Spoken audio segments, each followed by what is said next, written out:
Hello dear student,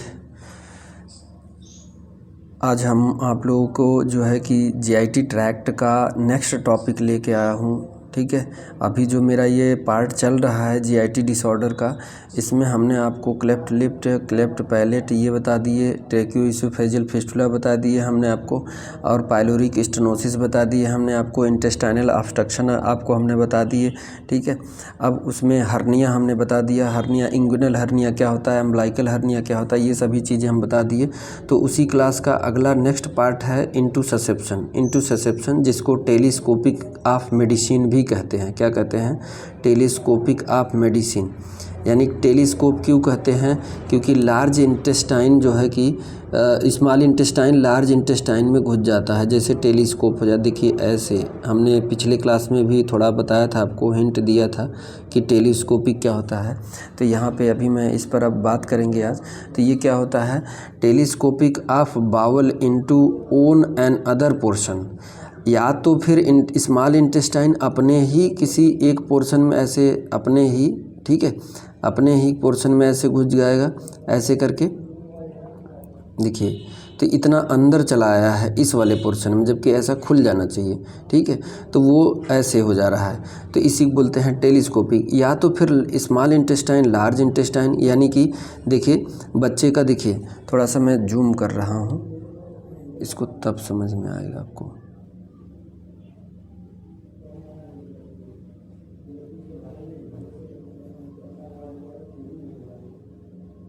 देखिए normal intestine है, ये ऊपर नॉर्मल इंटेस्टाइन है। देखिए यहाँ पे ये वाला फिगर देखिए नॉर्मल इंटेस्टाइन है, और यहाँ पे देखिए, यहाँ पे इंटेस्टाइन देखिए बच्चे का, ये इंटेस्टाइन है स्मॉल, देखिए इंटूससेप्शन दिखा है। अब ये देखिए ऐसे अंदर दिखे आया है, अंदर घुस गया है ये यहाँ पे, और ये देखिए इसके अंदर है। तो इसी को बोलते हैं टेलीस्कोपिक मेडिसिन, और इसकी वजह से हो गया है ब्लॉक। ठीक है, ब्लॉकेज हो गया है। तो ये जो है कि कभी कभी स्मॉल इंटेस्टाइन लार्ज इंटेस्टाइन में हो जाता है, या खुद स्मॉल इंटेस्टाइन का जैसे ही पिछला हिस्सा जो है कि स्वेल किया, जैसे मान लीजिए इतना हिस्सा है, इतने हिस्सा में अगर मान लीजिए यहाँ पे स्वेल हो गया, अगर स्वेलिंग हो गया यहाँ पे, सॉरी यहाँ नहीं, ऐसे देखिए यहाँ पे, जैसे देखिए यहाँ पे इतना स्वेलिंग हो गया, मान लीजिए ये वाला पोर्शन स्वेल कर गया, किसी कारणवश स्वेल कर गया, इन्फ्लामेशन होने लगा। तो ये जो है कि यहाँ से जैसे ही फूड पार्टिकल आया, तो ये जो है कि आगे पास करने के लिए जब स्वेल होगा तो ये इधर आगे भी दबाएगा इसको, और ऐसे, तो इसका डायमीटर होगा कम। अब जब कम डायमीटर होगा तो इधर से लगेगा प्रेशर, और ये अंदर की तरफ ऐसे चला जाएगा, और ये जो है कि अंदर की तरफ ऐसे। तो इसमें भी हो सकता है, खुद इंटेस्टाइन में भी, और कभी कभी स्मॉल इंटेस्टाइन लार्ज इंटेस्टाइन में घुस जाता है। ठीक है, अंदर की तरफ इंसर्ट चला जाता है। ठीक है, तो इसी को बोलते हैं टेलीस्कोपिक ऑफ मेडिसिन। ठीक है, एक इंटेस्टाइन दूसरे इंटेस्टाइन में चला जाता है। ठीक है, तो ये क्या है, देखिए आगे हम बता रहे हैं आपको कि most common site of ileocaecal junction कहाँ पे होता है? इलियोसिकल जंक्शन, यानी कि जहाँ पे इलियम होता है। ठीक है, यानी स्मॉल इंटेस्टाइन का लास्ट पार्ट जहाँ होता है, और लार्ज इंटेस्टाइन का फर्स्ट पार्ट जहाँ पे होता है, वहाँ पे ज़्यादा देखने को मिलता है। देखिए जूम करके दिखा रहे हैं आपको, यहाँ पे देखिए स्मॉल इंटेस्टाइन का, ठीक है, बच्चे में देखिए ये स्मॉल इंटेस्टाइन का ये इंड वाला पार्ट है, और यहाँ से स्टार्ट है। इस वाले फिगर में देखिएगा यहाँ से स्टार्ट है, जहाँ अपेंडिक्स रहता है, देखिए जहाँ पे अपेंडिक्स रहता है। अब यहाँ पे ज़्यादा चांस रहता है, मोस्ट कॉमन यहीं पे दिखता है, जहाँ पे जंक्शन है, वहीं पे मोस्ट कॉमनली दिखता है। ठीक है, तो ये ठीक है, तो क्या होगा, साइन एंड इसमें sorry most common site is ileocecal junction. Intussusception can happen in any part of the either intestine. या तो फिर ज़रूरी नहीं है, लेकिन ज़्यादातर वहीं देखा जाता है, और इंटेस्टाइन की किसी भी पार्ट में हो सकता है। But it often happen when the small intestine and large intestine meet. जहाँ पे स्मॉल इंटेस्टाइन लार्ज इंटेस्टाइन मिले हुए, यानी जंक्शन जहाँ पे, वहाँ पे ज़्यादा चांसेस रहते हैं।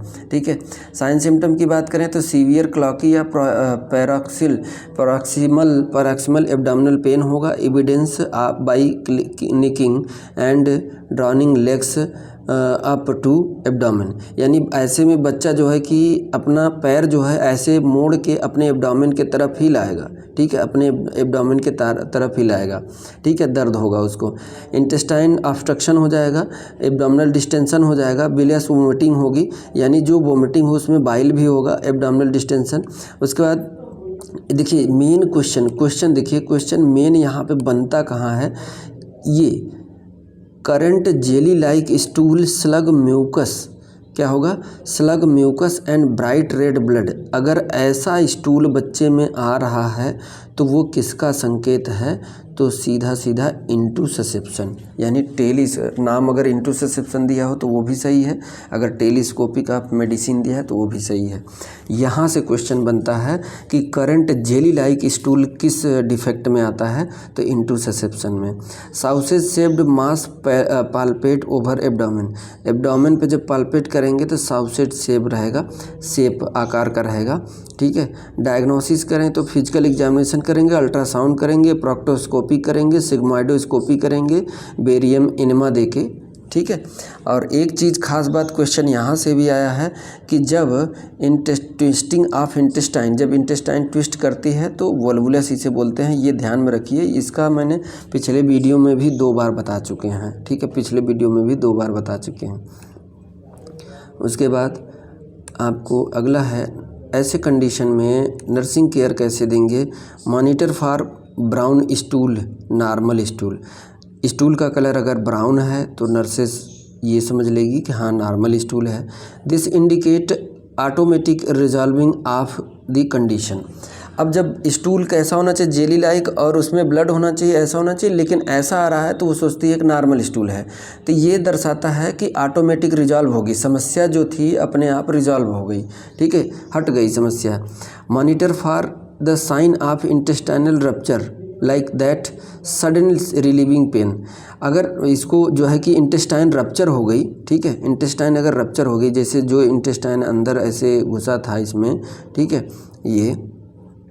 ये स्मॉल इंटेस्टाइन, ठीक है, और ये लार्ज इंटेस्टाइन या फिर खुद है, तो एक पार्ट दूसरे पार्ट में जो घुसा हुआ था, तो इसकी वजह से अगर यहाँ से कहीं रप्चर हो गया तो उस कंडीशन में sudden relieving of the pain, तो जो पेन हो रहा था बच्चे को, जिसको पेन हो रहा था ऑब्स्ट्रक्शन की वजह से, क्लॉकी पेन हो रहा था, उसमें आराम मिल जाएगा, क्या हो जाएगा, आराम मिल जाएगा, सडन रिलीफ मिल जाएगा पेन से, followed by more severe pain, थोड़ा सा कुछ समय के लिए उसको आराम होगा लेकिन बहुत ज़्यादा सीवियर पेन उसके बाद स्टार्ट होगा, ड्यू टू जनरलाइज्ड पेरिटोनाइटिस, क्योंकि वहाँ पे इन्फेक्शन और इन्फ्लामेशन स्टार्ट हो जाएगी, क्योंकि रप्चर हो चुका है।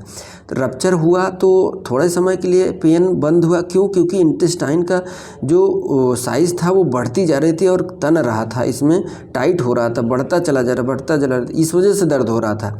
और जैसे ही फट गया तो ऑब्स्ट्रक्शन जो था वो खुल गया, अब खुल गया तो इससे तो आराम मिला, लेकिन बड़ा और पेन होना यानी खतरा और मंडरा गया, ठीक है।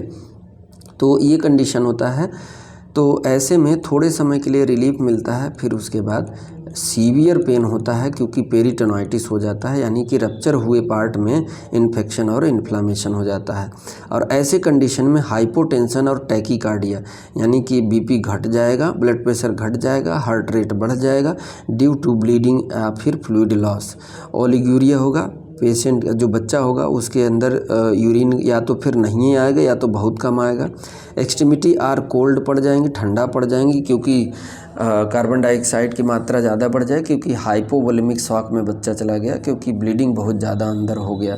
और बाहर होता तो हम पकड़ के दाब लेते, सही कर लेते, उसको मैनेज कर लेते, लेकिन अंदर है तो कुछ टाइम तो लगेगा ही उसको, इसलिए कंडीशन ये शॉक में जा सकता है हाई ब्लीडिंग होने के कारण, ठीक है।